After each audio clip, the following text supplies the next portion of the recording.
বর্ষার দিনে বাইরে ঝমঝমিয়ে বৃষ্টি আর পাতে রইল সর্ষে ইলিশ। বিষয়টা কি দারুণ না?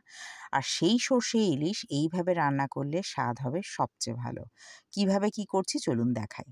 প্রথমে তো এই মোটামুটি একটা বড় সাইজের ইলিশ মাছ নিয়ে বসেছি। জীবনে প্রথমবার কিন্তু ইলিশ কাটতে বসেছি।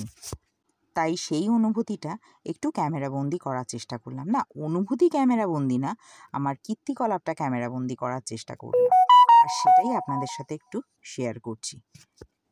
এই ছুরি ওই ছুরি করতে করতে মোটামুটি পছন্দ মতো একটা ছুরি দিয়ে আমি আঁশগুলো তো ছাড়িয়ে নিলাম। তারপরে আগা কাটবো না মাথা কাটবো তাই বুঝতে না পেরে মোটামুটি মাথার দিকেই কোপ চালালাম।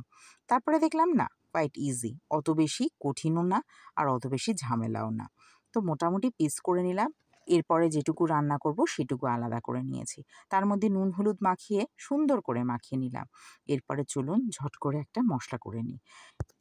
আমাদের বাড়ির একটা ট্র্যাজেডি আছে জানেন তো, সর্ষে দেখলেই সবার পেটের ভিতরে যেন ডাকাডাকি শুরু করে দেয়। সেই জন্য সর্ষের সাথে আমাকে পোস্ত মেশাতেই হয়। আর অদ্ভুতভাবে সর্ষে পোস্ত মেশালে দুটো একসাথে নিলে বা পোস্তের পরিমাণটা একটু বেশি নিলে টেস্ট কিন্তু দারুণ হয়।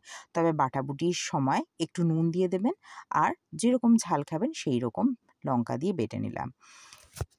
যেহেতু মাছগুলো খুব একটা ফ্রেশ থাকে না, সেই জন্য একটু তেলের উপরে দিয়ে এপিট ওপিট করে ভেজে নেব। জাস্ট হালকা একটুখানি রং আসা পর্যন্ত ভেজে নেব।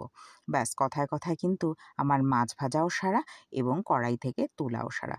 ফোড়নে দিয়ে দিলাম কালো জিরে আর তারপরে দিয়ে দেব কিছুটা টক দই। টক দই তো দিয়ে দিলাম, কিন্তু শেষ রক্ষা আর হলো না বোধহয়। দেখুন কীরকম কেটে গেছে। তবে সেটা নেগলিজেবল, ওটা নিয়ে অত চিন্তা করার কিচ্ছু নেই। একে একে দিয়ে দিলাম আমি পরিমাণ মতো নুন, হলুদ, জিরে গুঁড়ো আর ওই বাটা মশলাটা। এবার দিয়ে একটুখানি ফুটিয়ে নিয়ে মাছগুলো দিয়ে ভালো করে ফুটিয়ে নিলেই কিন্তু আজকের দারুণ স্বাদের সর্ষে ইলিশ একদম রেডি। দাঁড়ান, সর্ষের তেল আর কাঁচা লঙ্কা দিয়ে শেষ ফিনিশিংটা দিয়েই দিলাম।